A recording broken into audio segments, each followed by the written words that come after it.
सबको नाच नचाता फिर भी नजर नहीं जो आता।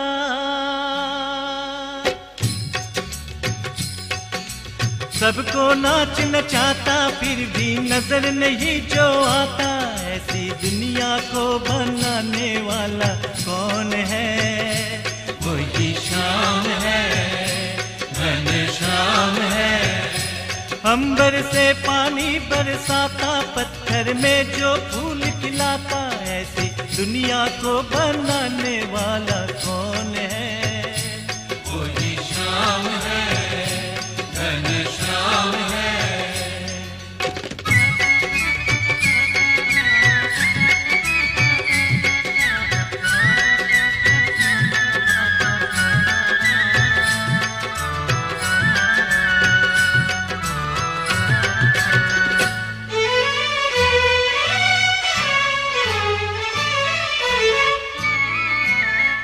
माला घुमाने से वो नहीं मिलता, वो नहीं मिलता।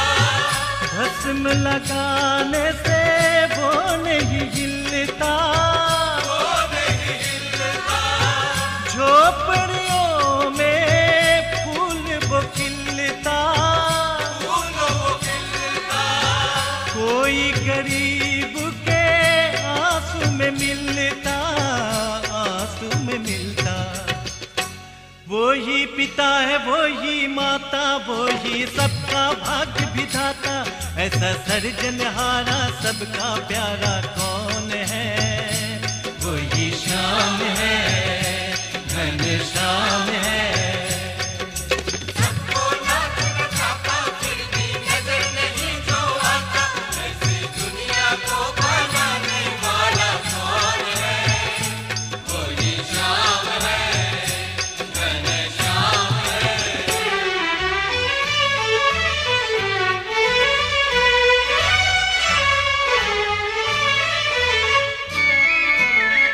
एक है राजा एक भिखारी क्यों? एक भिखारी, एक अछूत और एक पुजारी क्यों? एक पुजारी। ये भेद पापी हमने बनाया है, हमने बनाया। वो तो सभी के है, तन में समाया, मन में समाया। सबको एक प्यार से सींचा, कोई ऊंच न कोई नीचा। ऐसा एक समान समझने वाला कौन है? वही शाम है।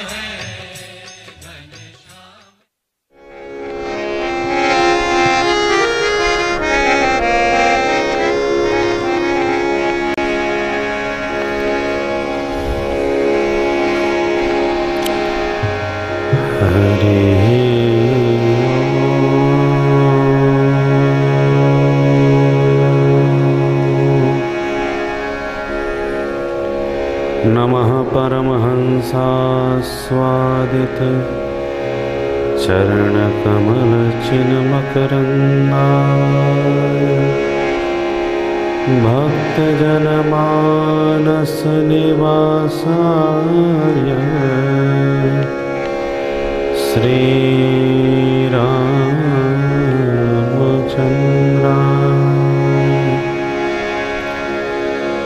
देयं सदा परिभवग्नमभीष्टदोहम्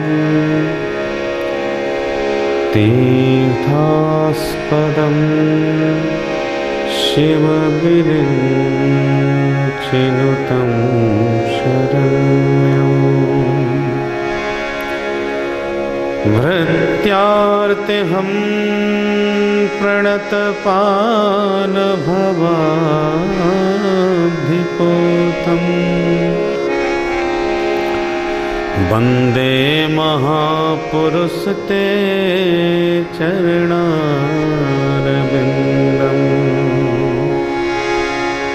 वंशी विभूषितकरान्नवनीरदाभात् पीताम्बरादरुण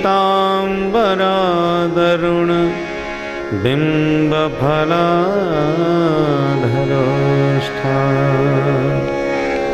पूर्णेन्दुसुन्दरमुखा दरबिन्दनेत्रा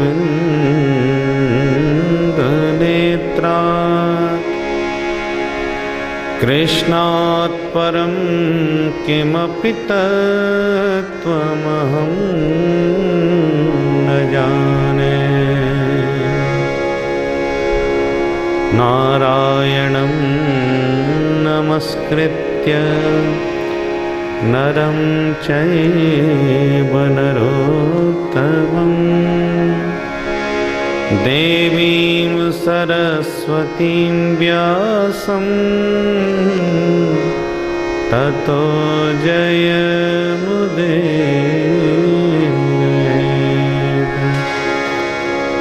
सीतानाथ समारम्भा श्रीरामानन्दार्य मध्यमा अस्मदाचार्य पर्यन्ता वन्दे गुरु परम्परा।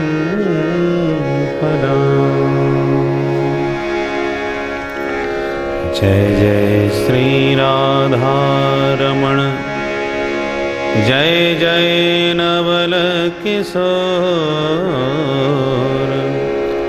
जय गोपी चित चोर प्रभु जय जय माखन चोर। बोल वृंदावन बिहारी लाल की, श्रीमद्भागवत महापुराण की जय जय श्री राधे।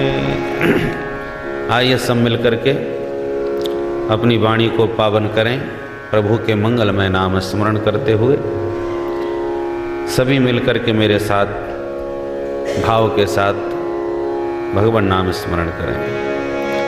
जय जय राधा रमण हरि बोल, जय जय राधा रमण हरि बोल, जय जय राधा रमण हरि बोल।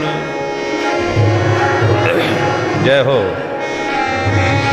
हरि बोल, जय जय राधा रमण हरि बोल, जय जय राधा रमण हरि बोल, जय जय राधा रमण।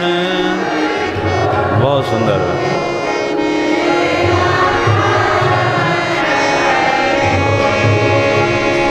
जय जय राधा रमण हरि बोल, जय जय राधा रमण हरि बोल, जय जय राधा रमण, जय जय राधा रमण हरि बोल, जय जय राधा रमण हरि बोल, जय जय राधा रमण हरि बोल, हरि बोल, जय जय राधा रमण हरि।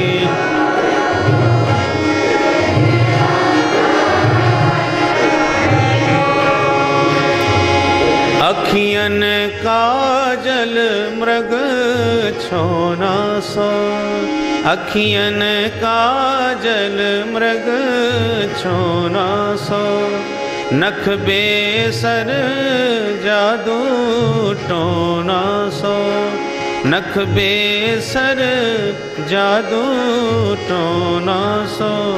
दोनों रस के ओ दोनों रस के, दोनों रस के भरे हैं कपोल।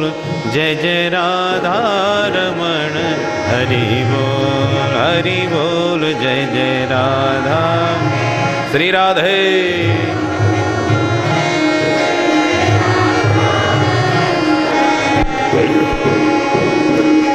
नवनागर किशोर नवल रसिया, नवनागर किशोर नवल रसिया, प्यारो ब्रज को छैल काना मन बसिया, प्यारो ब्रज को छैल काना मन बसिया, करे कालिंदी ओ करे कालिंदी, करे कालिंदी फूल किलो, जय जय राधा रमण हरि बोल, जय जय राधा रमण हरि बोल, जय जय राधा रमण हरि।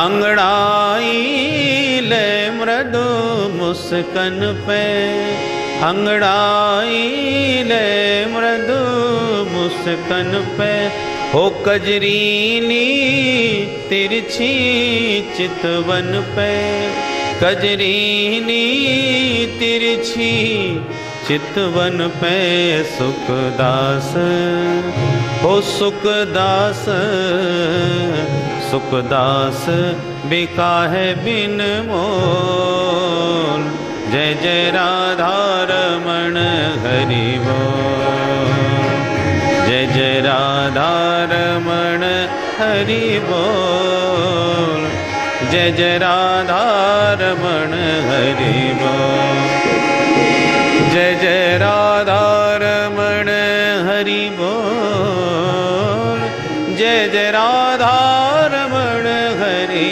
बोल, हरि बोल, जय जय राधा रमण हरि बोल, जय जय राधा रमण हरि बोल, जय जय राधा रमण हरि बोल, जय जय राधा रमण हरि बोल, जय जय राधा रमण हरि बोल, जय जय राधा रमण, जय जय राधा रमण, जय जय राधा रमण हरि बोल। बोल बंसी वारे की, कृष्ण कन्हैया लाल की जय, जय श्री राधे श्याम।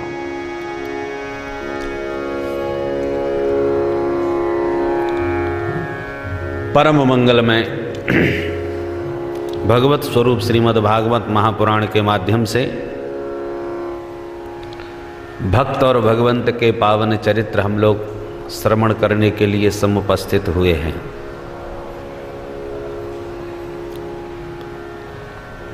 कपिल भगवान माता देवहूति से कहते हैं, सताम प्रसंगान मम वीर्य संवेदो भवन्ति हरत कर्ण रसायना कथा तज्जोषणादा स्वपवर्ग वर्त्मनि श्रद्धा रतिर्भक्तिरनुक्रमिष्यति। माता देवहूति ने प्रश्न किया, बेटा कपिल ये बताओ भगवान में मन कैसे लगे। ये केवल माता जी का ही प्रश्न नहीं, हम सबका प्रश्न है। सभी कहते हैं भगवान में मन लगाओ, पर मन लगता ही नहीं। भजन करने बैठो तो दुकान मकान का हिसाब करने चला जाता है। तो कपिल भगवान ने बड़ा सुंदर उपाय बताया। बोले माता जी सबसे सरल उपाय है कि जिसका मन भगवान में लग चुका है, ऐसे भगवान के प्रेम में लीन पगे हुए किसी संत का संग करो,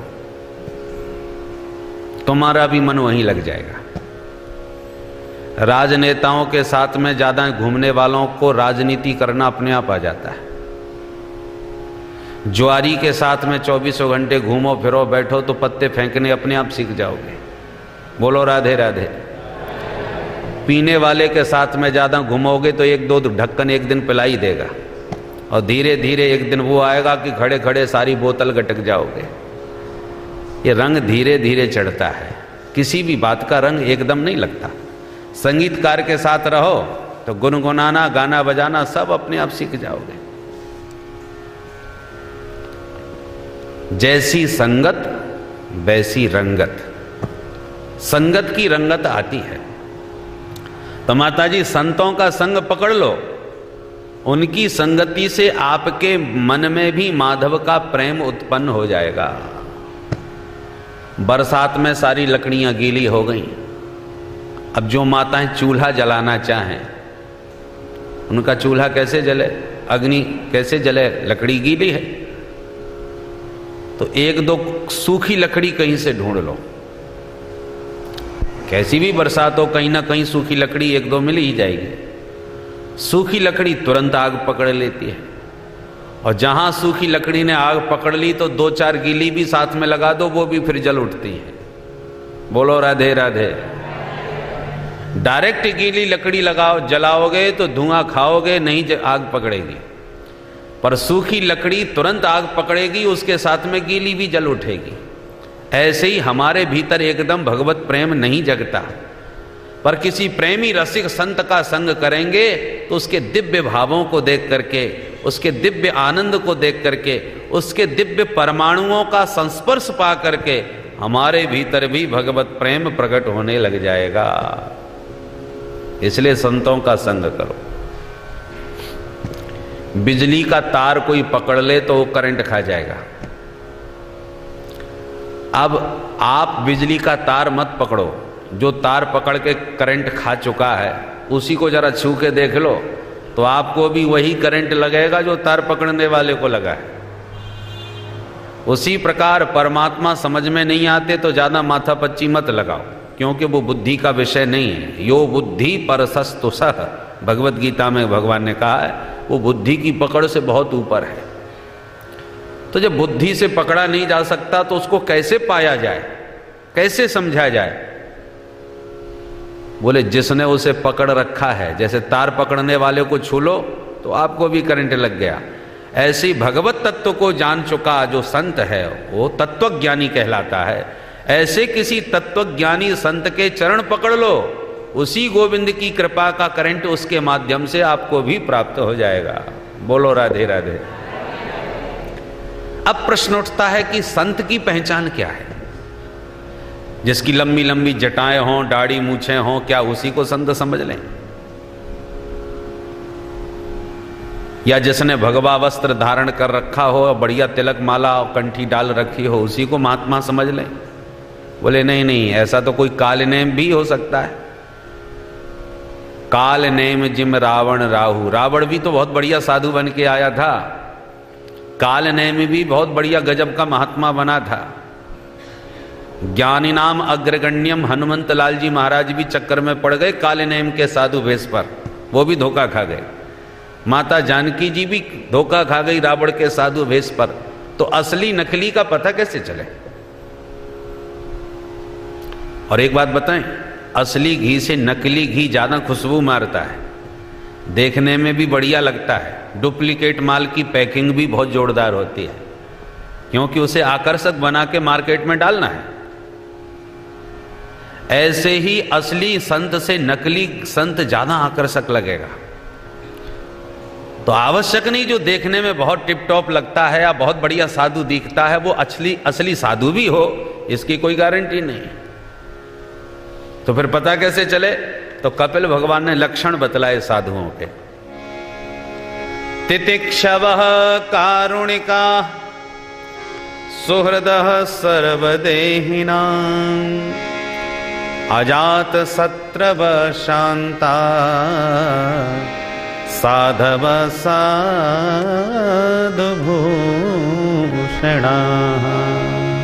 कपिल भगवान कहते हैं माता जी ये साधुओं के आभूषण हैं,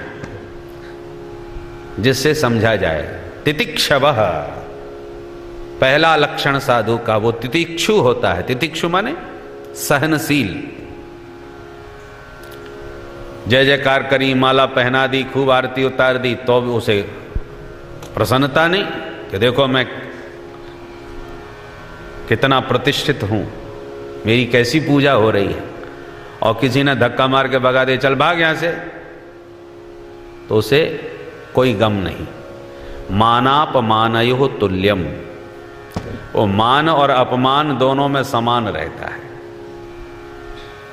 सहनशीलता साधु में ही हो सकती है।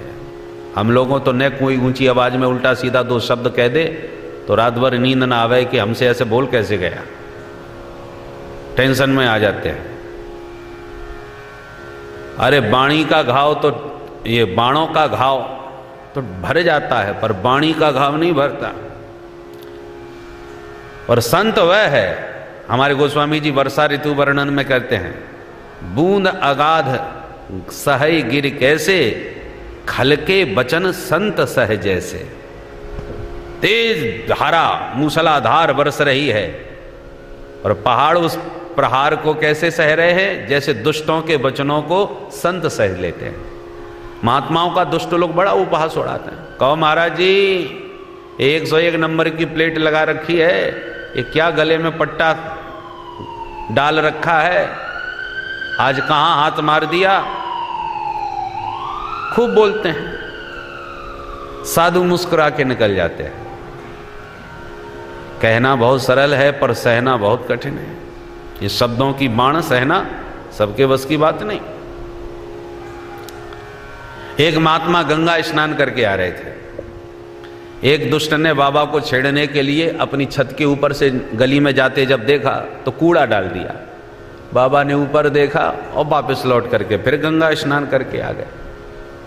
वो भी बड़ा ढीठ था दुष्ट, उसने दोबारा फिर कूड़ा डाल दिया। बाबा ने देखा फिर वापस चले गए।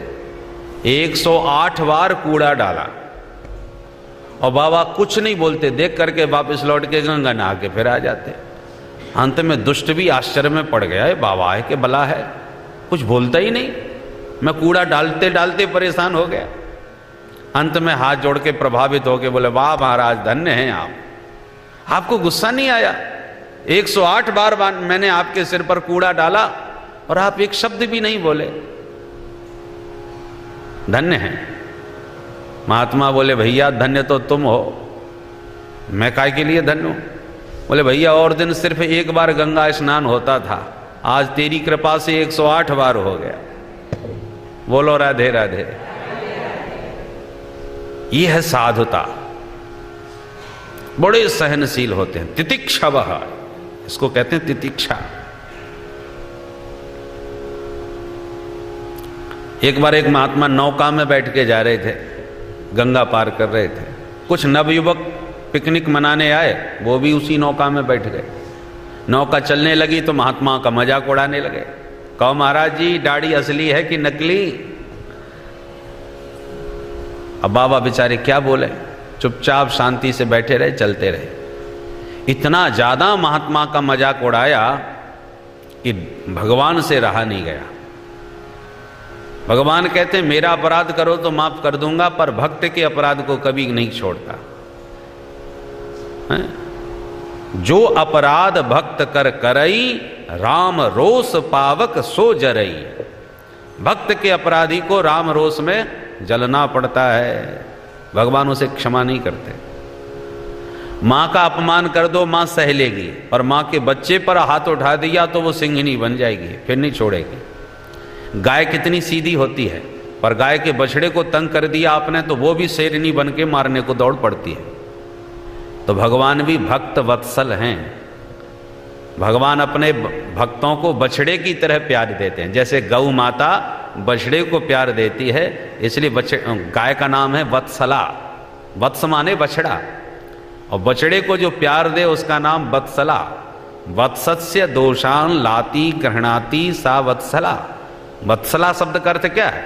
जो बछड़े के सारे दोषों को ग्रहण कर ले, स्वीकार कर ले, उसका नाम वत्सला। आपने देखा होगा या सुना होगा कि बछड़े को जब जन्म देती है गाय, तो उसका बछड़ा उसका पूरा शरीर मल से लिपटा हुआ होता है, पर गौ माता इतना प्यार करती है कि जिह्वा से उसे चाटना चालू कर देती है और चाट चाट के उसका सारा मल साफ कर देती है और एकदम निर्मल बना देती है। ये गाय का प्यार है। ऐसे भगवान जिस भक्त को अपनाते हैं उस भक्त के जीवन में कितने भी दोष भरे हों, अपनी कृपा की जिह्वा से भगवान उसके सारे पापों का प्रक्षालन करके उसे परम पावन बना देते हैं। इसलिए भगवान भक्त वत्सल कहलाते हैं।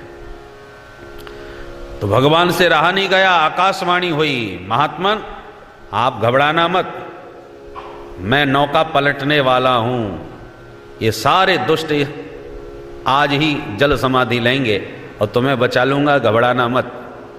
ऐसा आकाशवाणी हुई। बच्चे सब कांप गए, घबरा गए सुन करके ये आवाज। महात्मा ने भी तुरंत हाथ जोड़ के कहा, हे प्रभु, पलटना ही चाहते हो तो इन बालकों की बुद्धि क्यों नहीं पलट देते? ऐसा मत कीजिए प्रभु, नौका पलट जाएगी, सारे बच्चे मारे जाएंगे, मैं दोष अपराधी बनूंगा कि मेरे कारण इतने बालकों का बलिदान हो गया। आप नौका मत पलट दिए प्रभु, इन बालकों की बुद्धि पलट दीजिए ताकि इनकी बुद्धि शुद्ध हो जाए, इनका कल्याण हो जाए। इसका नाम है साधु। साधु शब्द का अर्थ है साधनोति परं कार्यम इति साधु, जो दूसरों के कार्यों की सिद्धि में ही संलग्न रहता है। साधु से हो ये न कारज हानि, साधु कभी स्वप्न में भी किसी की हानि नहीं कर सकता, वो सदा सभी का हित करता है।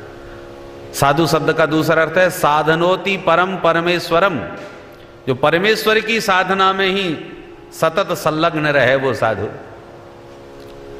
तो तितिक्षवः कारुणिका, साधु का दूसरा लक्षण है जिसमें करुणा बहुत हो। संत हृदय नवनीत समाना, मक्खन के समान कोमल कारुणिक जिसका हृदय हो वो संत है।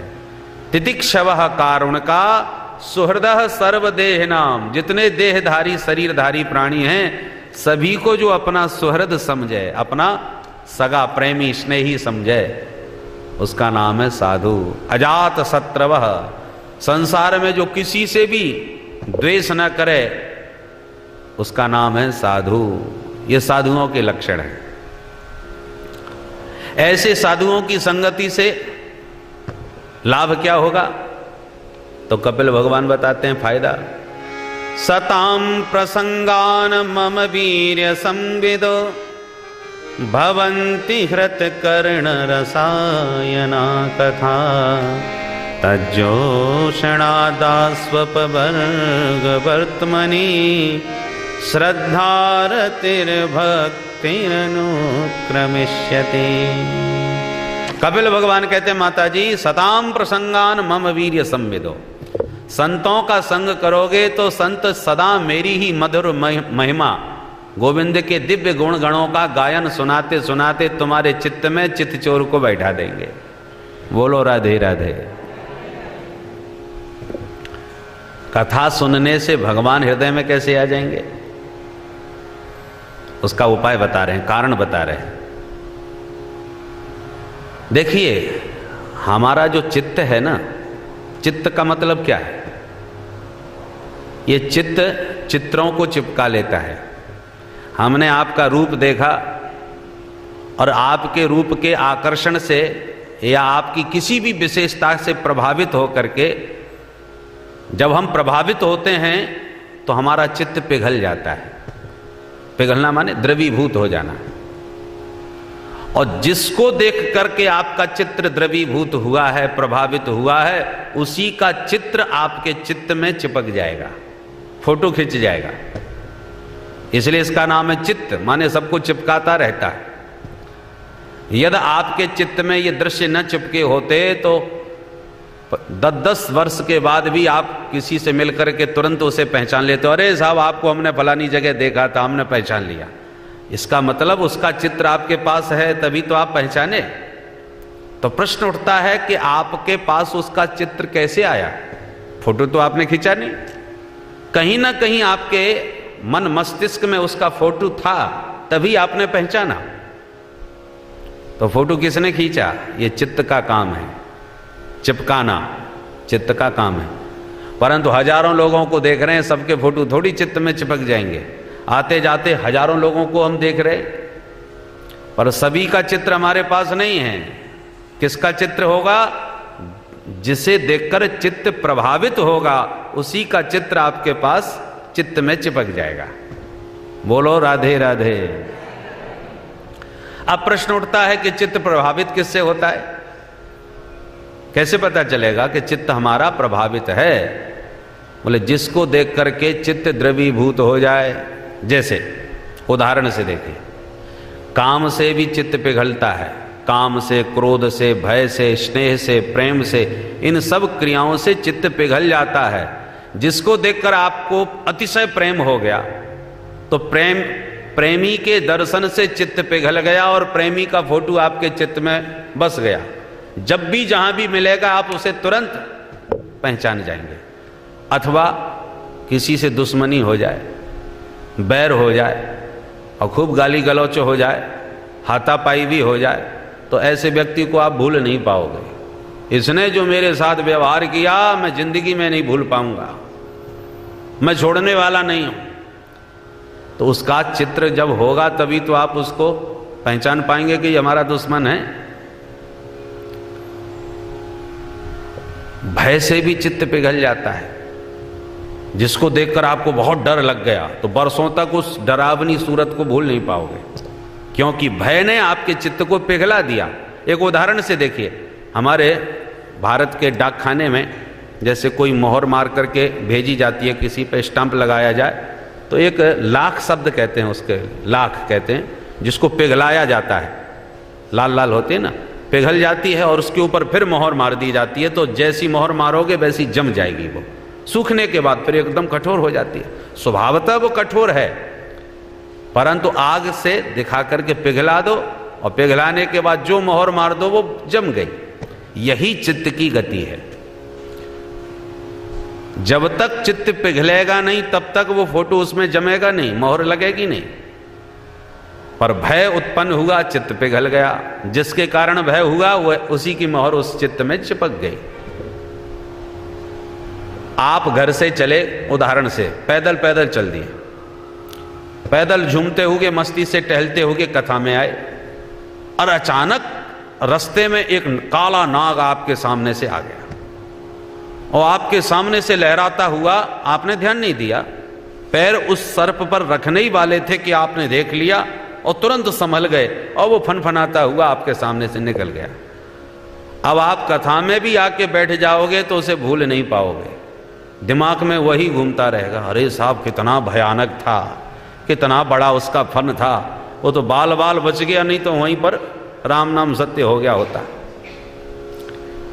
अब क्यों जी? वो सर्प आपके चिंतन में क्यों चल रहा है? क्योंकि सर्प के दर्शन से आपके भीतर भय उत्पन्न हो गया और उस भय ने चित्त को पिघला दिया, द्रवीभूत चित्त हो गया। और द्रवीभूत चित्त सर्प का कारण, सर्प उसका कारण बना है, इसलिए सर्प का चिंतन चित्त पे चढ़ गया। अब वो जल्दी से दिमाग से नहीं निकलेगा, सपने में भी वही दिखेगा डर के मारे। उसी प्रकार आप कथा में आके बैठ गए और दूसरे दृष्टांत से समझें, कोई दुश्मन आपके पीछे आकर के कुर्सी पर बैठ गया, आपने उस पर ध्यान नहीं दिया, अचानक किसी कार्य से आपने पीछे मुड़ के देखा और उस पर दृष्टि पड़ गई, तो कथा में बैठे हुए भी आपको अब कथा में मन नहीं लगेगा, उसका चिंतन चित्त पे चढ़ जाएगा कि इस दुष्ट को और कोई जगह नहीं मिली, मेरी सिर पे आके बैठा है, मैं तो इसकी सूरत भी जिंदगी में नहीं देखूंगा, इसने मेरे साथ जो व्यवहार किया मैं भूल नहीं सकता। अब कथा सुनने के लिए आए थे पर दुनिया भर की बातें उसके बारे में सोचना आपके चित्त में चालू हो गया। दुश्मन के दर्शन से द्रोह उत्पन्न हुआ चित्त में और उसका चिंतन चालू हो गया। सर्प के दर्शन से भय उत्पन्न हुआ चित्त में और भय के कारण सर्प का चिंतन चालू हो गया।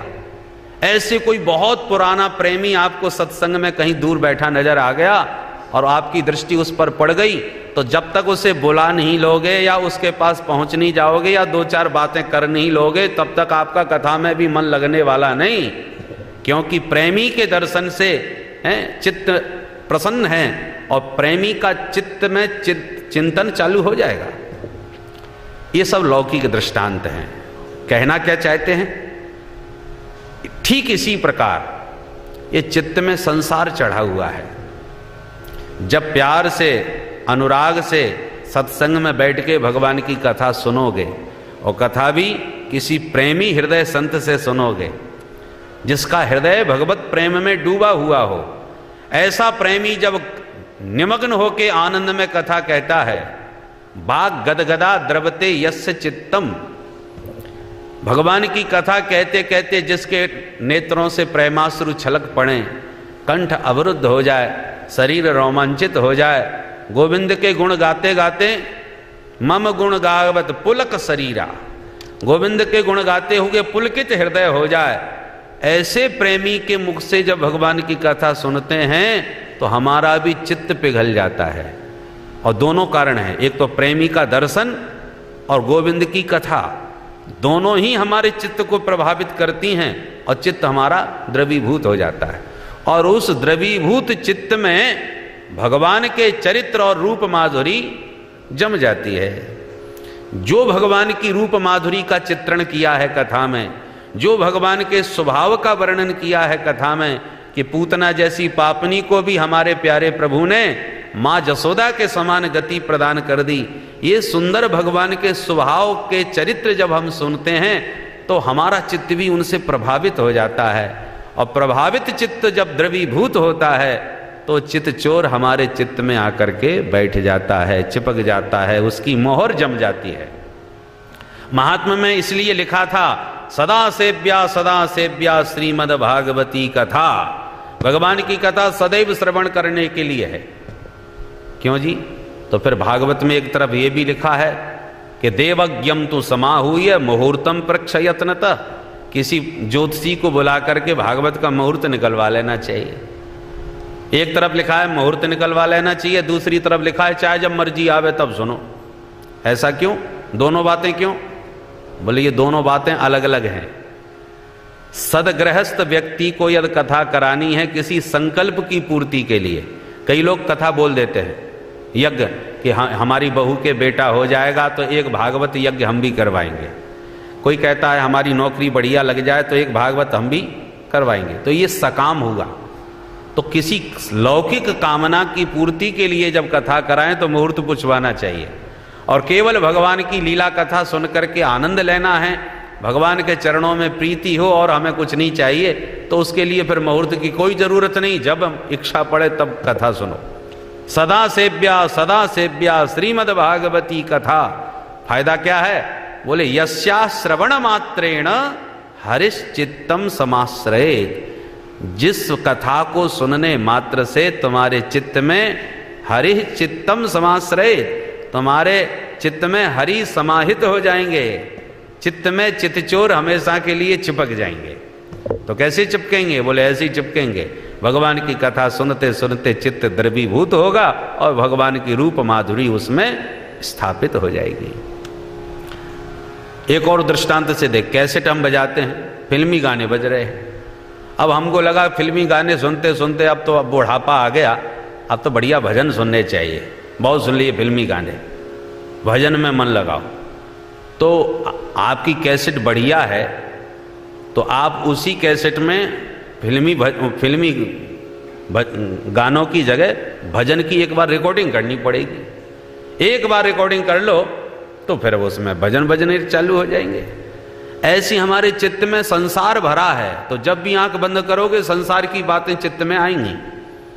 उसने ऐसा कहा, उसने वैसा किया, उसने वैसा, ये तमाम बातें दुनिया भर की, क्योंकि वही सब भरी है।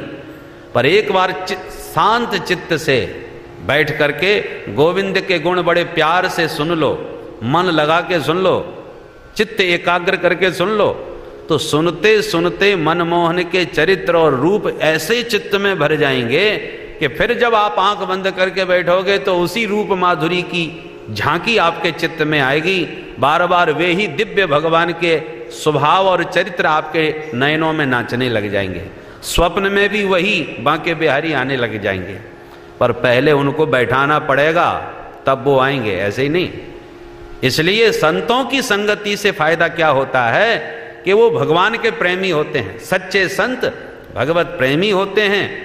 वो उनके पास बैठोगे तो वो दुनिया की बातें नहीं करेंगे, गोविंद के गुण गा गा के, भगवान की महिमा सुना सुना के तुम्हारे चित्त में ठाकुर जी को स्थापित कर देंगे। लोहा बड़ा कठोर होता है, जल्दी से उसको मोड़ना संभव नहीं। परंतु यदि उसे आग में तपा दिया जाए, खूब लाल हो जाता है, और फिर एक हथौड़ा मार दो तो लोहे को जैसा चाहो वैसा बना लो, पर बिना पिघलाए, बिना आग में तपाए लोहे को मोड़ना संभव नहीं है। ये मन भी हमारा कुछ ऐसा ही है। मन जल्दी से माधव की तरफ मुड़ना चाहता नहीं, और मोड़े बिना काम चलता नहीं। तो क्या करें? बोले पहले मनी राम जी को ध्यान से भगवान की कथा सुनाओ।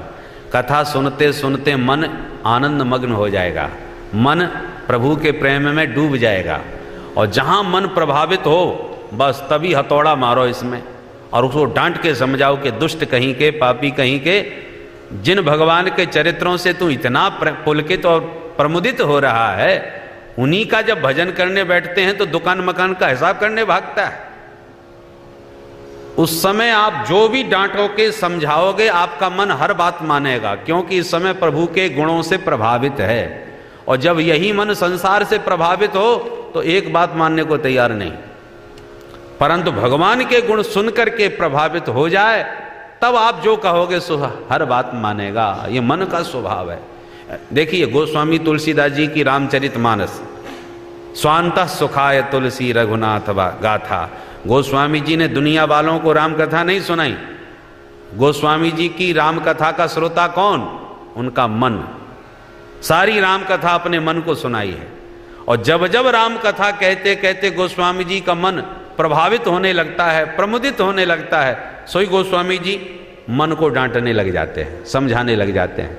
अहिल्या का उद्धार करके राम जी आगे बढ़े तो गोस्वामी जी का मन प्रमुदित हो गया कि पत्थर की शिला बनी अहिल्या पर दुनिया ने दृष्टि नहीं डाली, कोई भी नहीं देखता था अहिल्या की ओर। खग मृग जीव जंतु तह नाही, मनुष्यों की बात छोड़ दो, जीव जंतुओं ने भी उसके पास जाना छोड़ दिया, इतनी अभागिन उसे मानते थे। परंतु राम जी ने जब दृष्टि डाली तो अपने पावन पवित्र चरणों का स्पर्श करके उसे सारे पापों से मुक्त करके गई पतिलोक आनंद भरी, आनंद में झूमती राम जी के गुण गाती चली गई, और राम जी का मुख उदास हो गया। गुरु जी ने कहा क्या हो गया? बोले गुरु जी हमसे अपराध हो गया। क्या? बोले एक दिव्य ऋषि की पत्नी को मैंने चरण छुआ दिया। अरे मैं क्षत्रिय राजकुमार हूं और मैंने एक ऋषि पत्नी को चरण से स्पर्श किया है, ये अपराध है मेरे से, इसलिए मैं गंगा स्नान करूंगा तभी मेरा मन शुद्ध होगा। अब देखिए जिसको चरण छुआया वो आनंद में झूमती हुई निष्पाप होके जा रही है, पर राम जी का स्वभाव कितना कोमल है कि वो उदास होकर के जा रहे हैं। ये राम जी का स्वभाव। हम लोग यदि कोई असंभव कार्य को संभव कर दिखाते हैं तो मूंछों पर ताव मार के जाते हैं और दुनिया से कहते हैं देखो आज तक माई कला कोई नहीं कर सका जो आज मैंने करके दिखाई दिया, छाती ठोकते हैं। पर राम जी का स्वभाव देखो, बरसों की बिचारी पत्थर बनी शिला को पवित्र करके राम जी ने पति लोक में भेज दिया और फिर स्वयं उदास होके जा रहे हैं कि ये हमसे अपराध हो गया चरण छुआने का। ये राम जी का स्वभाव।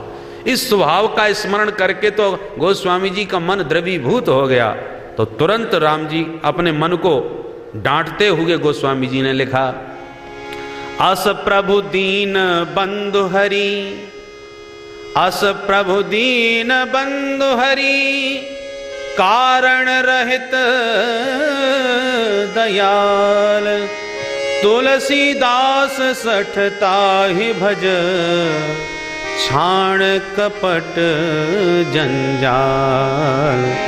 तुलसीदास सठता ही भज, छाण कपट जंजाल। ये गोस्वामी जी महाराज ये सठ संबोधन अपने मन को कर रहे हैं। अरे तुलसीदास जी के दुष्ट मन, तुलसीदास सठ ताह भज, अरे दुष्ट मन उन प्रभु का भजन कर। किन प्रभु का? जो अकारण ही कृपा करते हैं। अस प्रभु दीन बंधु हरि, दीनों के बंधु हैं, पापों को हरने वाले हरि हैं। कारण रहित दयाल, बिना कारण के ही कृपा करते हैं। ऐसे प्रभु का भजन कर मन, छाण कपट जंजाल, ये दुनिया का कपट जाल बोना बंद कर, ये छल कपट के व्यवहार को छोड़ और ताहि भज, ऐसे मेरे राघव का भजन कर। ऐसे ही हमको कथा कानों से नहीं सुनना, कथा अपने मन को सुनानी है, क्योंकि सबसे ज्यादा गड़बड़ी ये मनी राम जी करते हैं। दुनिया में भटकाने वाले, जगत का जाल बुनने वाले हैं तो ये मनी राम जी। ये मन को कथा सुनानी है, कानों से नहीं, मन लगा के सुनो। तो मन निश्चित रूप से प्रभावित हुए बिना नहीं रह सकता, क्योंकि प्रभु के गुण ही इतने दिव्य हैं कि वो प्रभावित कर ही लेते हैं। सारी राम कथा के अंतिम छंद में गोस्वामी जी ने मन को ही समझाया। पाई न कहीं गति पतित पावन, राम भज सुन सठ मना। पाई न कहीं गति पतित पावन, राम भज सुन सठ मना। पाई सुन सठ मना, अरे मेरे 60 मन ध्यान से सुन। पाई न कहीं गति, ऐसा कौन पापी है जो राघव के चरणों में आकर के कल्याण का पात्र नहीं बन गया। पाई न कहीं गई, पाई न कहीं गति पतित पावन, राम भज सुन सठ मना। माने पूरी राम कथा अपने मन को ही डांटते हुए समझाते हुए सुनाई है। हमें भी भगवान की कथा मन को ही सुनानी है, ताकि मन सुधर जाए। मन सुधर गया तो जीवन बन गया। ये सारा सत्संग साधन मन को सुधारने के लिए ही है। बोलो राधे राधे। इसलिए संतों के संग से भगवान की कथा सुन करके मन और चित्त शुद्ध होंगे, और मन और चित्त जिसका सुधर गया, उसका जिसका मन माधव से जुड़ गया, बस कल्याण हो गया। चाबी एक ही होती है ताले की। चाबी ने ताला बंद कर दिया यूं घुमा करके। अब जिस चाबी ने ताले को बंद किया है वही चाबी ताले को खोल भी सकती है, खोलती है ही, परंतु उल्टा घुमाना पड़ेगा। चाबी लगा के इधर घुमाया तो ताला बंद, अब उल्टा घुमा दो तो वही चाबी ताले को खोल देगी। ये मन रूपी चाबी भी ऐसी ही है। इस मन की चाबी को हमने संसार की तरफ मोड़ दिया तो यही मन बंधन का कारण बन गया। अब इसी मन की चाबी को संसार से विमुख करके भगवान की तरफ मोड़ने की जरूरत है, घुमाने की जरूरत है। इधर की जगह इधर घुमा दो तो यही मन भगवान के साथ जुड़ते ही आपके कल्याण का साधन बन जाएगा। गुणेषु सक्तम बंधाय रतम बापुंसी मुक्तये, कपिल भगवान का उपदेश है। 8 अध्यायों में तृतीय स्कंद में कपिल भगवान का उपदेश बड़ा ही अद्भुत है, सांख्य शास्त्र।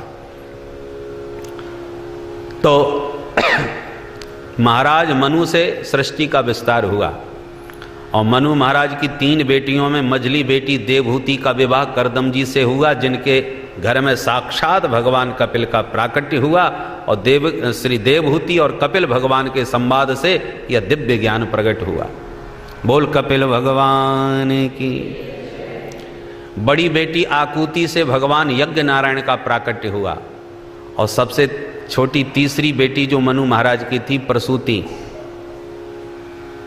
प्रसूति जी का विवाह दक्ष प्रजापति के साथ में हुआ, जिनसे 16 बेटियां हुई। उनमें सबसे छोटी बेटी सती का विवाह भगवान भोलेनाथ से हुआ, पर भोलेनाथ का दक्ष ने बहुत अपमान किया, गालियां दी, भोले बाबा कुछ नहीं बोले, केवल इस बात पर कि दक्ष को देख करके वो खड़े नहीं हुए। अभिमानी का स्वभाव है, उसको देखकर हजारों खड़े हों उन पर ध्यान नहीं जाएगा, यदि एक भी बैठा रह गया तो उस पर जरूर दृष्टि डालेगा कि ये खड़ा क्यों नहीं हुआ। ये अभिमानी का स्वभाव है। दक्ष के स्वागत में हजारों देवी देवता खड़े हो गए, पर भोले बाबा नहीं हुए, इसी बात पर उसका मूड खराब हो गया। हजारों गाली दी और भोले बाबा चुपचाप शांति से बैठे सुनते रहे। शाप भी दे दिया कि इस शंकर को किसी यज्ञ में भाग न दिया जाए, तो भी कुछ नहीं बोले और चुपचाप चले गए। ये सहनशीलता भोलेनाथ की। भोले बाबा चाहते तो तीसरी आंख खोल करके 1 मिनट में छुट्टी कर देते दक्ष की। कालम महाकाल कालम कृपालम, कालों के भी महाकाल हैं भगवान शंकर, परंतु एक शब्द नहीं बोले। ये है सहनशीलता। पर विडंबना क्या है समाज में, यदि कोई व्यक्ति सहनशीलता का ज्यादा परिचय देने लगे तो दुष्ट उसे कायर समझने लगते हैं कि हमने बड़े समाज में इतनी सुनाई और एक आवाज नहीं निकली मुंह से। पर वो ये नहीं समझ रहा कि उसने क्यों जवाब नहीं दिया। तो दक्ष का भी यही, शंकर जी को गाली दी और गाली जी सुन के भोले बाबा चुपचाप चले गए, कोई बात नहीं, ससुराल की गाली सबको खानी पड़ती है, हम भी खा लेते हैं, ऐसा सोच के चले गए। पर दक्ष ने क्या किया, उनको अपमानित करने के लिए यज्ञ किया गंगा तट हरिद्वार में। सारी दुनिया के देवता बुलाए पर भोले बाबा को चिट्ठी नहीं भेजी। भोले बाबा ने कहा कोई बात नहीं, पर सती जी को पता चला, नहीं मानी और गई। परंतु दक्ष के डर के मारे किसी ने राम राम भी नहीं करी। पर जैसे ही उनकी मां की दृष्टि पड़ी तो प्रेम पूर्वक पुत्री को हृदय से लगाया तो केवल उनकी मां प्रसूति ने। सादर भल ये मिली एक माता, सादर भल ये मिली एक माता, मगनी मिली बहुत मुस्काता, भगनी मिली बहुत मुस्काता, सादर भल ये मिली एक माता, सादर भल ये मिली। बड़े आदर के साथ मां ने हृदय से लगाया। बाकी किसी ने भी दक्ष के डर के मारे सती जी को नमस्कार भी नहीं किया। परंतु सती तो सती ठहरी, पति का अपमान कैसे देख सकती थी। यहां देखा कि पूरे यज्ञ में मेरे महादेव का कोई स्थान नहीं, तो सद्य प्रज्ज्वाल समाधि जाग्निना, तुरंत योगाग्नि में माता सती ने शरीर ही त्याग दिया। बोल सती महारानी की। और भगवान शंकर जी ने देखा कि दक्ष तो हमको कायर समझने लगा है, जटा उघाड़ के पटकी वीरभद्र को प्रकट किया, दक्षम सयज्ञम जही आदेश दिया। वीरभद्र गए और तत्काल सारे यज्ञ को विध्वंस करके दक्ष की मुंडी मरोड़ के हवन में स्वाहा, सारा यज्ञ विध्वंस कर दिया। तब देवताओं ने जाकर के भोले बाबा को मनाया, समझाया। भोले बाबा ने आकर के दक्ष के सिर पर, धड़ पर बकरे का मुंह जोड़ करके जीवन दान दिया। दक्षेश्वर महादेव प्रसिद्ध हैं हमारे हरिद्वार में गंगा तट पर। तो महादेव शंकर ने दक्ष को नवजीवन दिया और दक्ष ने क्षमा मांगी। तो इस प्रकार से 3 बेटियां मनु महाराज की और 2 बेटा प्रियव्रत और उत्तानपाद। उत्तानपाद के बेटा ध्रुव। अब देखिए, उत्तानपाद की 2 रानियां हैं, सुनीति और सुरुचि, और दोनों से बेटा हुए उत्तम और ध्रुव। हम आध्यात्मिक दृष्टि से यदि इस कथा पर विचार करें तो हम जितने बैठे हैं सभी उत्तानपाद हैं। कैसे? उत्तानपाद शब्द का अर्थ क्या है? उत ऊर्ध्व पादौ यस्य स उत्तानपादः, जिसके पैर ऊपर हों उसका नाम उत्तानपाद। तो हम मां के पेट में 9 महीने तक उत्तानपाद बन के ही सब रहते हैं, नीचे सिर ऊपर पैर, इसलिए हम सब उत्तानपाद। अब हमारी भी 2 रानी हैं, सुनीति सुरुचि उत्तानपाद की रानी, और हमारी भी 2 रानी हैं, बुद्धिमानी और मनमानी। ये हम सबकी 2 रानी। सुनीति और सुरुचि से सु हटा दो तो क्या हुआ? नीति और रुचि। जीवात्मा की पत्नी है बुद्धि, बुद्धि रूपी पत्नी है ना। 2 प्रकार की बुद्धि होती है, सद्बुद्धि और दुर्बुद्धि। एक तो बुद्धि सद्बुद्धि है जो शास्त्र की मर्यादा अनुसार चलती है, इसका नाम है सुनीति। जो शास्त्र की बताई मर्यादा में चले वो सुनीति। और दूसरी है सुरुचि, जो मर्जी आवे सो करो। पर हम विवेक से विचार करके देखें तो हमें मनमानी ज़्यादा अच्छी लगती है। हमको कोई रोके नहीं टोके नहीं, जो हमको जो अच्छा लगे सो करें, हम सभी यही चाहते हैं। तो इसका नाम है सुरुचि। मनमानी सबको अच्छी लगती है, परंतु शास्त्र की नीति सुनीति है। सुनीति का बेटा ध्रुव हुआ, जो आज भी आकाश में ध्रुव तारा बना चमक रहा है। पर सुरुचि का बेटा उत्तम हुआ। कथा आती है कि उत्तम तो यक्षों से लड़ाई झगड़ा करके मारा गया, पर ध्रुव जी अमर हैं। उसी प्रकार से शास्त्र की नीति सुनीति का आचरण करोगे तो ध्रुव तत्व की प्राप्ति होगी, जो अचल है। पर सुरुचि के अनुसार चलोगे तो मनमानी अच्छी। उत्तानपाद को भी सुरुचि से बहुत प्यार था, सुनीति को तो धक्का मार के घर से निकाल दिया था। हम लोग भी बातें और व्यवहार तो सुनीति का करते हैं, बातें शास्त्रों की करते हैं, शास्त्रों में ऐसा लिखा है वैसा लिखा है, पर जब प्रैक्टिकल जीवन आता है ना तो सुरुचि की ज्यादा सुनते हैं। किसी ने कुछ लाख रुपया दिया रिश्वत कि ये रख लो और ये काम कर दो हमारा, 2 नंबर का है, इतना रुपया तुम्हारा। तो सुनीति कहेगी ये गलत है, बेईमानी है, गद्दारी है, देश के साथ धोखा है। पर सुरुचि कहेगी अरे कुछ दिन के लिए कुर्सी मिली है, जितना आनंद लेना है सो ले लो, बाद में कोई नहीं पूछने वाला, रख लो चुपचाप, नहीं तो गाड़ी बंगले बाद में कहाँ से बनेंगे। आज तो सरकारी नौकरी है सो चकाचक छान रहे हो, बाद में क्या होगा। तो ये सुरुचि सुनीति का झगड़ा हम सबके भीतर चलता है, पर प्रायः सुरुचि हम पर हावी हो जाती है और हम उत्तानपाद सुनीतियों को धक्का मार देते हैं। अरे सत्यवादी हरिश्चंद्र तो शास्त्रों में ही अच्छे लगते हैं, सुनने में अच्छे लगते हैं, बाकी ऐसे सत्य बोलने से तो सब गड़बड़ हो जाएगा। और यूँ कह करके अपने मन को समझा करके सुरुचि की बात हम तुरंत मान लेते हैं। पर समझने की बात यह है कि ध्रुव सुनीति का बेटा है, जो अचल अविचल रहा। ऐसी जो शास्त्र की मर्यादा अनुसार चलते हैं ऋषि मुनि महापुरुष, वो शरीर के जाने के बाद भी बरसों तक उनकी महिमा गाई जाती है। गोस्वामी जी महाराज ने करोड़ों की संपत्ति न बनाई हो, परंतु सुनीति के रास्ते पर चलकर गोस्वामी जी महाराज आज सारे विश्व में अमर हो गए। कौन उनके नाम से परिचित नहीं? अरे राजा महाराजा बड़े हुए पर उनके नाम को भूल भाल गए सब, कितने राजा हुए। पर इन संतों के नाम को ध्रुव तारे की तरह सब लोग स्मरण रखते हैं, दर्शन करते हैं, सुमिरन करते हैं। ये सुनीति के मार्ग पर चलने का परिणाम है। और सुरुचि का बेटा उत्तम, उत्तम का मतलब क्या है यहाँ पर? जब अपनी मनमानी से हम कोई काम करते हैं ना कि हम तो ऐसा करेंगे, तो गलत का को भी हम सही सिद्ध करने की चेष्टा करने लगते हैं। हमने जो किया सो बढ़िया। चोर भी चोरी करने के बाद यदि पकड़ा जाए तो वो सिद्ध करेगा कि मैंने जो किया वो बिल्कुल सही किया, क्योंकि इसके अलावा मेरे पास कोई चारा नहीं था। गलत कार्यों को भी जबरदस्ती उत्तम सिद्ध करना, ये सुरुचि के पुत्र का स्वभाव है। ध्यान दीजिए, एक दृष्टांत से 2 बच्चे आपस में लड़ बैठे। एक बोला सुन तू जल्दी से शांत हो जा, नहीं मारूंगा थप्पड़ तेरी 32 बाहर आ जाएगी। दूसरा बोला तो मैं ऐसा मुक्का मारूंगा कि तेरे 64 बाहर आ जाएंगे। तो तीसरे ने टोक दिया, क्यों 64 होते भी हैं। तब ध्यान आया कि गड़बड़ हो गया, ज्यादा बोल गया।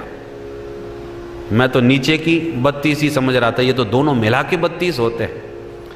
पर मुंह से जो निकल गया सो निकल गया। जैसे उसने टोका, क्यों रे 64 होते भी हैं, सो तुरंत बोला सुन मुझे मालूम था कि हम दोनों की लड़ाई में तू जरूर बोलेगा, इसलिए 32 तेरे और 32 इसके, मैंने पहले हिसाब करके बता दिया। ऐसा मारूंगा कि दोनों के 64 बाहर आ जाएंगे। तो जबरदस्ती अपनी बात को सिद्ध करके ये बताना कि मैं जो बोला बिल्कुल सही था, गलत को भी सही सिद्ध कर देना, यही है सुरुचि का बेटा उत्तम। परंतु उत्तम तो मारा गया और सुरुचि भी उसी बेटे के चक्कर में मारी गई। परंतु ध्रुव आज भी अमर हैं, अचल पद को प्राप्त किए हैं। और उनकी मां सुनीति भी अपने प्यारे बेटा ध्रुव के साथ भगवान के परम पद को प्राप्त हुई। ध्रुव सगलानी जपेउ हरि नाउ, ध्रुव सगलानी जपेउ हरि नाउ, पावा अचल अनुपम ठाऊ, पावा अचल अनुपम ठाऊ, ध्रुव सगलानी जपेउ हरि नाऊ, ओम सकलानि जपेऊ। ग्लानिवश भी नाम जपने वाले ध्रुव का कल्याण हो गया। भगवान नाम की महिमा तो धर्म ग्रंथों में भरी पड़ी है। अजामिलोपाख्यान में नाम की महिमा ही निरूपित की गई है। अजामिल जैसा पापी प्राणांत काल में पुत्र के भाव से नारायण नाम धोखे से ले बैठा। नामोच्चारण माहात्म्यम हरे पश्चात पुत्र का। नाम की महिमा को देखिए कि धोखे से भी नाम लिया और कल्याण हो गया, भगवत पार्षद प्रकट हो गए। यहां एक प्रश्न उठता है, यदि एक बार धोखे से अजामिल ने नाम लिया और उसका कल्याण हो गया, तो हम तो रोज राम राम कर रहे हैं, नित्य प्रति राधे राधे कर रहे हैं, फिर हमारा कल्याण क्यों नहीं हो रहा? बोलो राधे राधे। अब आपने भले ही प्रेम से न लिया हो, जबरदस्ती हमारे कहने से बोल दिया हो, पर मुंह से तो नाम निकल गया। तो यदि ये कहा जाए कि नहीं तुम लोग श्रद्धा से नाम नहीं लेते इसलिए कल्याण नहीं होगा, तो ये भी कहां शर्त है कि श्रद्धा से लिया जाए?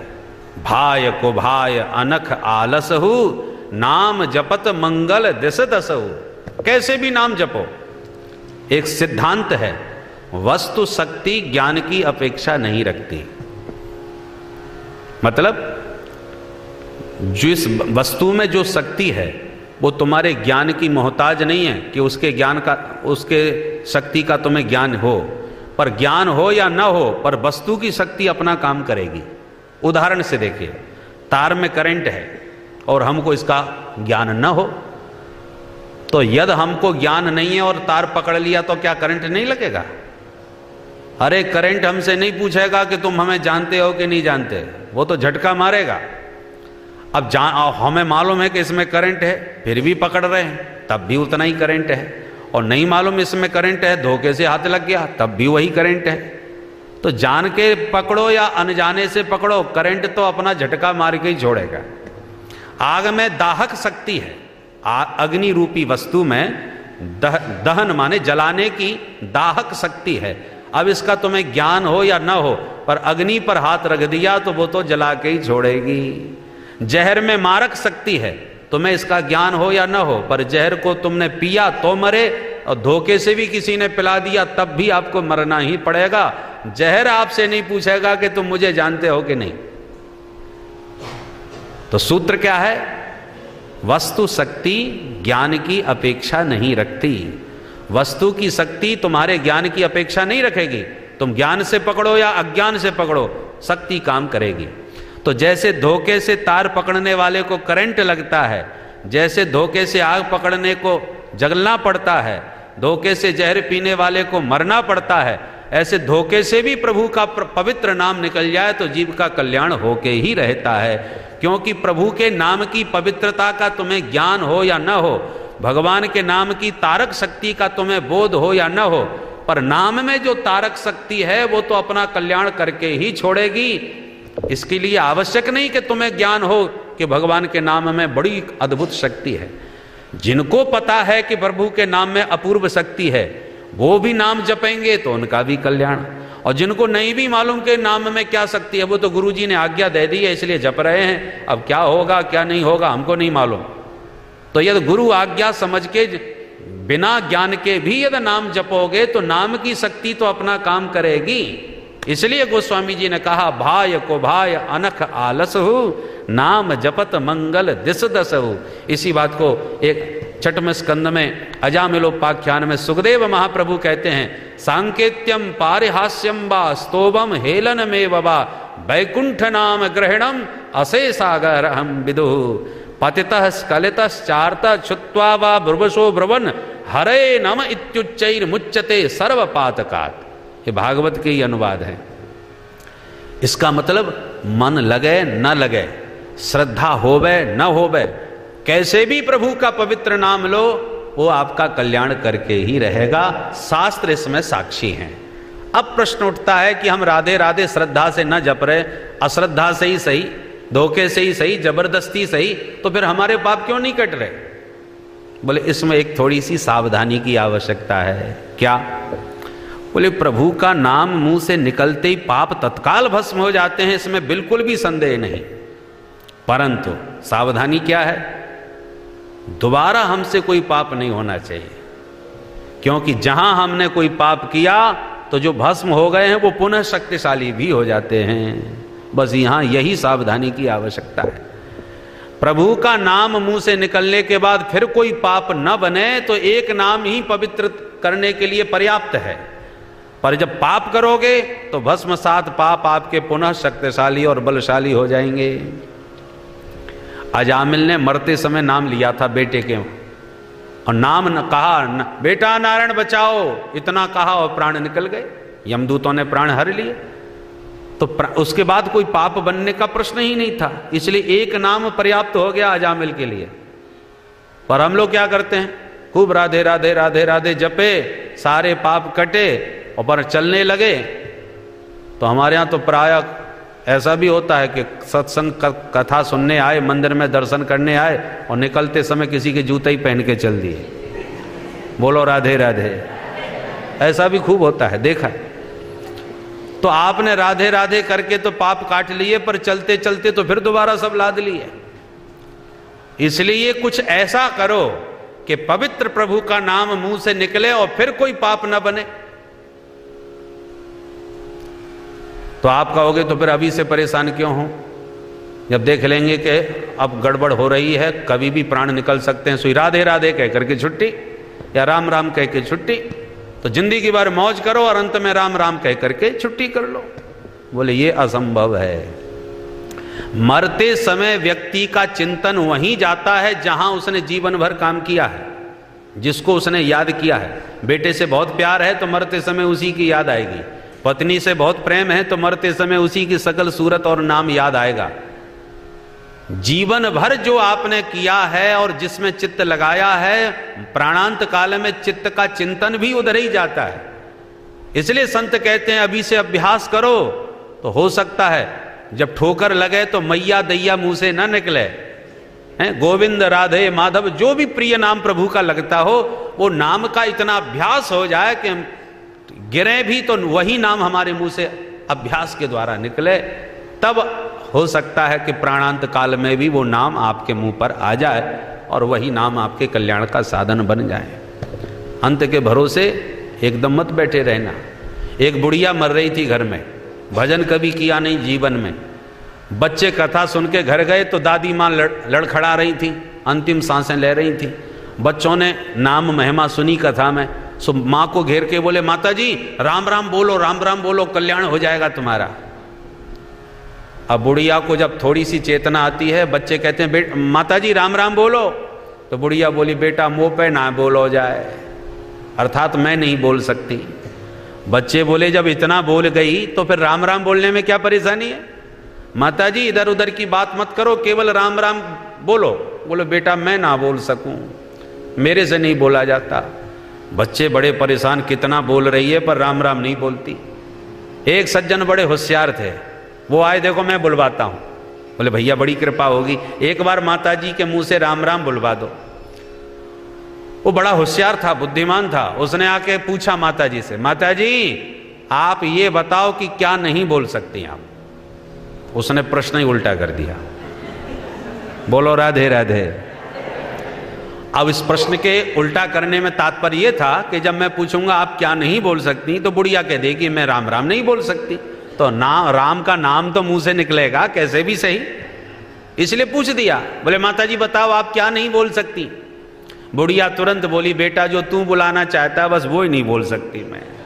ले सबरी कोशिश कर ली परंतु राम नाम बुढ़िया ने बोला ही नहीं, क्योंकि जीवन में कभी कोशिश करी ही नहीं। जन्म जन्म मुनि जतन कराही, अंत राम कहे आवत नाही। जन्म जन्म मुनि जतन कराही, अंत राम कहे आवत नाही। अरे बड़े बड़े महात्मा लोग अंत में चूक जाते हैं, तो मनमानी करने वाला कैसे अपने मुंह से अंत में नाम ले पाएगा। इसलिए अभ्यास करो तो अभ्यास करने से हो सकता है बात बन जाए। एक इस चौपाई का एक दूसरा ये भी अर्थ है कि जन्म जन्म मुनि जतन कराही, जो महात्मा जन्म जन्मांतर अभ्यास करते हैं प्रयत्न पूर्वक, राम राम जपते रहते हैं, जपते अनेक जन्म संसिद्धि ततो याति परांगति, जन्म जन्मांतरों की साधना उपासना आराधना से अभ्यास करते करते अंत राम कहे, तब जाकर के उनके मुंह से अंत में राम निकल पाता है। और जिसने अंत में राम कह दिया वो फिर आवत नाही, फिर संसार में लौट के कभी आता ही नहीं, उसका तो आना जाना ही समाप्त हो जाता है। यद गत्वा न निवर्तन्ते तद्धाम परमम मम, जिसने अंत में अपने मुख से प्रभु का पवित्र नाम ले दिया वो तो उस पवित्र धाम में चला जाता है जहां से लौट के कोई आता ही नहीं। चौपाई का ये भी अर्थ है, जन्म जन्म मुनि जतन कराही। एक बार के अभ्यास से नहीं बनेगी बात, जन्म जन्मांतर का जब खूब अभ्यास होगा तो अंत राम कहे, तब अंत में राम कहकर और फिर आवत नाही, फिर संसार में लौट के भी नहीं आते। बोलो राधे राधे। इसलिए कैसे भी प्रभु का पवित्र नाम लो। प्रहलाद जी महाराज ने पवित्र नाम लिया, हिरण्यकश्यपु ने विरोध किया, पर प्रहलाद जी ने पिता के वचन को नहीं माना, जगत पिता पर निष्ठा बना करके रखी। और प्रहलाद जी के वचन को सत्य करने के लिए भगवान नरहरि नरसिंह बन करके खंबे से प्रकट होकर के भक्त को हृदय से लगा लिए।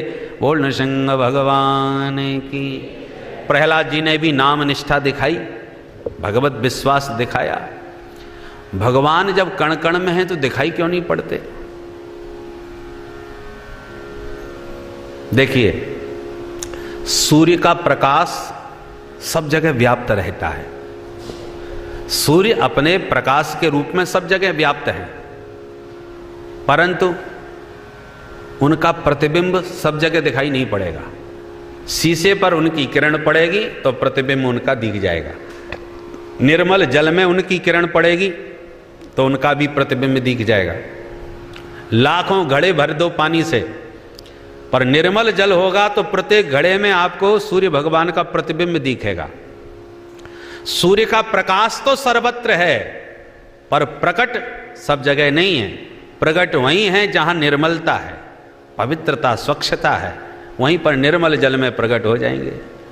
उसी प्रकार हरि व्यापक सर्वत्र समाना, और प्रेम ते प्रकट होए मैं जाना, भोले बाबा का वचन है। भगवान भी सर्वत्र, जैसे सूर्य अपने प्रकाश से व्याप्त हैं, ऐसे भगवान अपने तेज से सर्वत्र व्याप्त हैं। हरि व्यापक सर्वत्र समाना, तो प्रकट कैसे किया जाए? बोले प्रेम ते प्रकट होए मैं जाना। जब प्रेम करोगे चित्त शुद्ध होगा, उस शुद्ध चित्त में वो कहीं से भी प्रकट हो सकते हैं। एक प्रश्न ये भी उठता है कि भगवान जब सर्वत्र समान है तो फिर मंदिर में ही दर्शन करने क्यों आते हो? घर में ही बैठ के दर्शन कर लो, घर में भी ठाकुर जी का दर्शन किया जा सकता है, मंदिर में आने की क्या आवश्यकता है? सर्वत्र समाना, कम ज्यादा तो नहीं है, उसका तात्पर्य यही है। वेद मंत्रों के द्वारा प्राण प्रतिष्ठा प्रतिमा में की जाती है, और प्राण प्रतिष्ठा होने के बाद ब्राह्मणों के द्वारा जो नित्य अर्चन किया जाता है, पूजा किया जाता है, उससे हमारा भाव भी शुद्ध होता है और वह विग्रह में भी भगवत आवेश पुष्ट होता है। तो भगवत विग्रह में आवेश भगवान का आया, मंत्रों की शक्ति से आया, और हमारा चित्त भी ये निष्ठा करता है कि ठाकुर जी हमारे विराजमान हैं। ये प्रेम हमारा वहां पर पुष्ट हो जाता है, और वही प्रेम परमात्मा को प्रकट करता है। प्रहलाद जी का तो प्रेम इतना दिव्य था कि उन्हें मंदिर भी जाने की जरूरत नहीं पड़ी। प्रहलाद जी से पूछा गया कहाँ है तेरा भगवान? बोले सब जगह। तो क्या खंबे में है? बोले हाँ। और भगवान कहाँ? जहां भक्ति की हाँ, भगवान वहां। प्रहलाद जी ने हाँ कह दिया और हिरण्यकश्यपु ने प्रहार किया, तो भगवान को भक्त का वचन सत्य करने के लिए वहीं से प्रकट होना पड़ा। तो भगवान तो कण कण में सर्वत्र हैं, परंतु जहां आपकी पवित्र प्रीति हो जाएगी वहीं पर परमात्मा आपके सामने प्रकट हो जाएंगे। उनके लिए ढूंढने के लिए, भागने की आवश्यकता थोड़ी पड़ती है, कहीं से भी प्रकट करो। बोलो राधे राधे। अष्टम स्कंद में मनवंतरों की विविध कथाएं हैं, नवम स्कंद में सूर्यवंश और चंद्रवंश की वंशावली है, उसमें पहले राम जी का चरित्र और वंश बतलाया है, बाद में श्याम जी के वंश की चर्चा की है। राम चरित्र परम पवित्र और कृष्ण चरित्र महाविचित्र। मर्यादा पुरुषोत्तम राम जी और लीला पुरुषोत्तम श्याम जी। राम जी हर मामले में सीधे और श्याम जी हर मामले में टेढ़े। इसलिए राम कथा पहले सुनाई सुखदेव जी ने परीक्षित को, और ये बताया कि पहले मर्यादा का पाठ सीख लो राम जी के चरित्र से। जिसने अपने जीवन को मर्यादा में ढाल लिया वही श्याम जी के इन विचित्र चरित्रों को समझ पाएगा, नहीं तो बुद्धि उसकी चकरा जाएगी। इसलिए राम कथा के बाद श्याम कथा विस्तार से बताई। अब आइए 10वें स्कंद में प्रवेश करके हम सीधा कृष्ण कथामृत का पान करें। कथितो वंश विस्तारो भवता सोम सूर्ययो राज्ञां चोभयवंश्यानां चरितं परमाद्भुतं यदोष्य धर्मशीलस्य नितरां मुनिसत्तमा तत्रांसेनावतीर्णस्य विष्णोर्वीर्याणि संसनः। 10वें स्कंध में 90 अध्याय है। संपूर्ण भागवत का 10वां स्कंध हृदय है। सबसे विस्तार से कृष्ण कथा 10वें स्कंध में सुखदेव जी ने भगवान के चरित्रों की गाई। पहले तो एक श्लोक में पूरी कृष्ण कथा सुनाए गए कि भगवान का जन्म मथुरा के जेल खाने में हुआ, पिताजी उनको गोकुल में छोड़े आए और वसुदेव जी गोकुल में छोड़ के आए तो उनका जन्मोत्सव गोकुल में नंद भवन में मनाया गया। 4 वर्ष गोकुल में रह करके फिर माखन मिश्री खाते हुए कन्हैया बड़े हुए और फिर 4 वर्ष की उम्र में कन्हैया वृंदावन आए गए और वृंदावन में आकर के 6 वर्ष तक भगवान ने मधुर मधुर लीलाएं करी। काली नांग का निग्रह किया, गोवर्धन को धारण किया और गोपियों के साथ खूब महारास रचाया। और जब 11 वर्ष 6 महीने के कन्हैया जब हो गए तब अक्रूर चाचा के बुलावे पर, कंस के बुलाने पर अक्रूर जी आए और उनके साथ भगवान मथुरा चले गए। मथुरा में जाकर के कंस को मार के भगवान 14 वर्ष मथुरा में निवास किए और उसके बाद जरासंध के आक्रमण होने लगे, क्योंकि जरासंध था कंस का ससुर। जरासंध की बेटी कंस को ब्याही थी, इसलिए अपने दामाद का बदला लेने के लिए जरासंध ने 17 आक्रमण किए मथुरा पर और भगवान ने बार बार उसकी सेना का संहार करके उसे छोड़ दिया। 18वां आक्रमण करने आया तो भगवान रणछोर बन करके मथुरा से भाग लिए और समुद्र के बीच में दिव्य द्वारकापुरी बना करके विराजमान हो गए। 25 वर्ष की उम्र में भगवान द्वारकाधीश बने थे और फिर 16,108 भगवान के विवाह हुए। 1,61,080 बच्चों को पैदा किया और धीरे धीरे 56 करोड़ की जनसंख्या भगवान के परिवार की हो गई। बोलो राधे राधे। भागवत में वर्णन है 56 करोड़ की जनसंख्या भगवान के परिवार की थी। और अंत में भगवान 100 वर्ष तक द्वारका में दिव्य लीला करने के बाद अपनी आंखों के सामने सारे यदुवंश को प्रवासक क्षेत्र में ले जाकर के समाप्त करा दिया, यदुवंश का संहार करा दिया और लीला संवरण करके परम धाम को चले गए। परीक्षित बोले हो गई कृष्ण कथा। सुखदेव जी बोले पूरी आद्योपांत तो सुना चुका हूं, पूरी कथा सुना दी मैंने कृष्ण की। परीक्षित बोले ऐसे काम नहीं चलने वाला महाराज। कथितो वंश विस्तारो भवता सोम सूर्यो। आपने सूर्य वंश चंद्र वंश खूब सुनाया पर ऐसे काम नहीं चलेगा। मैं विस्तार से आपके द्वारा कृष्ण कथामृत पान करना चाहता हूं, संक्षेप में नहीं। मैं जानना चाहता हूं कि जिन प्रभु ने मेरी मां उत्तरा के गर्भ में आकर के मुझे जीवन दान दिया, उन श्री कृष्ण की कथा में कृपणता नहीं, विस्तार से मुझे सुनना है। मेरा प्रश्न यह है। दूसरी बात मैं ये भी जानना चाहता हूं कि मेरे पितामहों को भगवान कृष्ण ने अपनी कृपा की नौका में बैठा करके कौरव सैन्य सागर से पार लगाया था। कौरवों की सेना के सागर में पितामह भीष्म द्रोणाचार्य जैसे मगरमच्छ तैर रहे हैं। समुद्र में मछलियां होती हैं, मछलियों के नाम है तिमी, संस्कृत में तिमी, तिमिंगल, तिमिंगल। कई योजन विस्तार की मछली होती है तिमी, और तिमी को जो निगल जाए वो तिमिंगल, और तिमिंगल को भी जो निगल जाए माने गटक जाए उसका नाम तिमिंगल। इतनी बड़ी बड़ी मछलियां होती हैं। तो कौरवों का जो सैन्य सागर था, सैन्य सागर माने सेना का विशाल समुद्र, उस सेना के समुद्र में पितामह भीष्म और द्रोणाचार्य जैसे तिमिंगल मछलियां थीं जिसको कोई पार नहीं कर सकता था। परंतु भगवान श्री कृष्ण की कृपा की नौका में बैठ करके दुरत्ययम कौरव सैन्य सागरम कृत्वा तरन वत्स पदम समयत प्लवाहा, भगवान की कृपा की नौका में बैठ करके पांडवों ने बड़े आराम से पार कर लिया। गरल सुधा रिपु करई मिताई, गोपद सिंधु अनल सितलाई। ठाकुर जी जब कृपा करते हैं तो ये संसार का सागर गाय के पैर के गड्ढे के समान हो जाता है। इतनी सरलता से जीव उसे पार कर जाता है। भगवान के चरणों की वंदना में भी संकेत दिया है। भृत्यार्ति हम प्रणत पाल भवाब्धिपोतम, वंदे महापुरुष ते चरणारविंदम। भगवान के चरणारविंद कैसे हैं?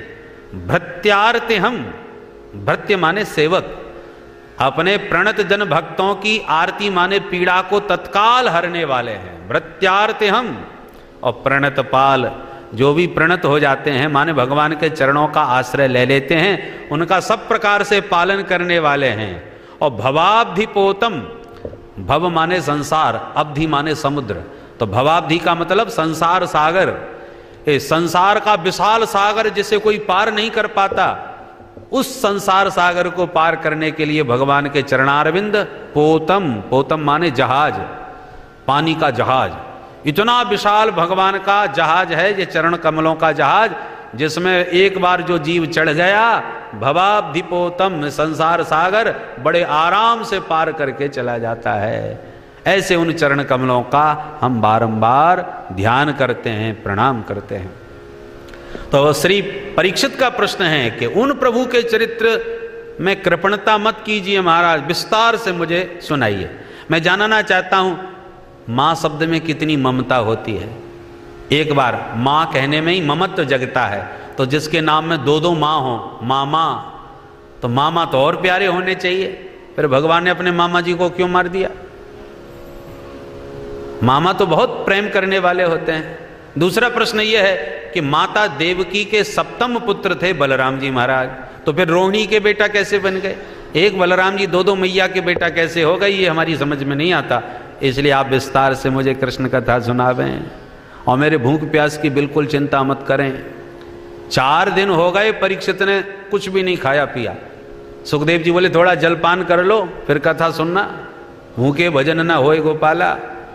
परीक्षित कहते हैं महाराज सच कहता हूं, नई सात्य दुस्सहा क्षुण्माम त्यक्तो दमपि बाधते, पिबंतम त्वन्मुखाम्भोज श्रुतम हरि कथामृतम।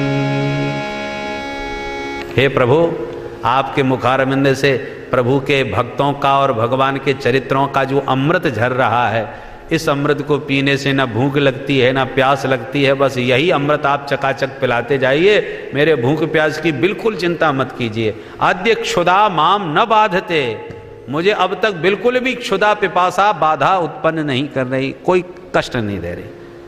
सुखदेव जी तो गदगद हो गए। श्रोता यदि श्रोता तो वक्ता फिर वक्ता, और श्रोता यदि सोता तो वक्ता फिर वक्ता। बोलो राधे राधे। वक्ता कथा नहीं कहता, श्रोता कथा कहलवाते हैं। श्रोता जब ध्यान और एकाग्रता के साथ आनंद मग्न होकर कथा सुनते हैं तो वक्ता भी चाहता मैं क्या क्या नहीं सुना दूं। उसके हृदय में भी विविध दिव्य भाव जागृत होते हैं। और श्रोता यदि खाना पूर्ति करते हैं तो फिर वक्ता भी खाना पूर्ति करने लगता है। तो उस परीक्षित की इस उक्ति से कि मुझे भूख प्यास बिल्कुल नहीं लग रही, आप तो बस यही अमृत पिलाइए, तो सुखदेव जी भी गदगद हो गए। भाई ऐसा बढ़िया श्रोता तो आज तक नहीं मिला। जो 4 दिन से कथा सुन करके ही तृप्त हो रहा है, भूख प्यास की चिंता ही नहीं। सुखदेव जी बोले तो सुनो परीक्षित, जब इस पृथ्वी पर कंस और दुर्योधन जैसे बहुत ही दुष्ट दुराचारी अत्याचारी राजाओं का आतंक छा गया, तो गाय बन करके पृथ्वी गोविंद की शरण में गई और सारी पीड़ा तो पहले ब्रह्मा जी को सुनाई। ब्रह्मा जी सारे देवताओं के साथ भगवान का स्मरण किए, तो ब्रह्मा जी के हृदय में प्रभु ने आने की भूमिका बतलाई और ब्रह्मा जी ने वो भूमिका सारे देवताओं को समझा दी। सुनो सुनो हमारी प्रभु से बात भइये। क्या कहा है उन्होंने? बोले वसुदेव गृहे साक्षात भगवान पुरुष परः जनिष्यते तत्प्रियार्थम संभवन्तु सुर स्त्रियः। भगवान का वसुदेव जी के घर में बहुत शीघ्र अवतार होने वाला है मथुरा मंडल में। आप लोग भी चलो और अवतार के पूर्व जाकर के भगवान के स्वागत की तैयारी करो। सारे देवी देवता मथुरा मंडल में यदुवंश में अवतरित होने लगे। मथुरा शब्द का अर्थ क्या है? मथुरा विपरीतंच मध्याक्षर वर्जितः येन मुखे युगलम नास्ति तन मुखे मध्याक्षरम। ये विचित्र अर्थ। मथुरा का उल्टा कर दो, मथुरा शब्द को उल्टा पढ़ो तो क्या होगा? राथोम। अब बीच का अक्षर निकाल के बोलो तो क्या होगा? राम। मथुरा को उल्टा करके बीच का अक्षर निकाल लो तो क्या होगा? राम। बोले येन मुखे युगलम नास्ति, जिसके मुख में ये युगल 2 अक्षर राम, ये 2 अक्षर जिसके मुख में नहीं है, तन मुखे मध्याक्षरम, उसके मुख में केवल बीच का ही अक्षर बचता है। तो बीच का अक्षर क्या है? थू। जिसके मुख में राम नहीं उसके मुख में थू। ये विचित्र अर्थ विद्वानों ने मथुरा का किया है। उल्टा करके बीच का अक्षर निकाल लो, जो बचा वो मुख पवित्र। जिसके मुख में वे युगल अक्षर राम नाम के नहीं है, उसके मुख में तो सिर्फ बीच का ही अक्षर रह जाता है, थू।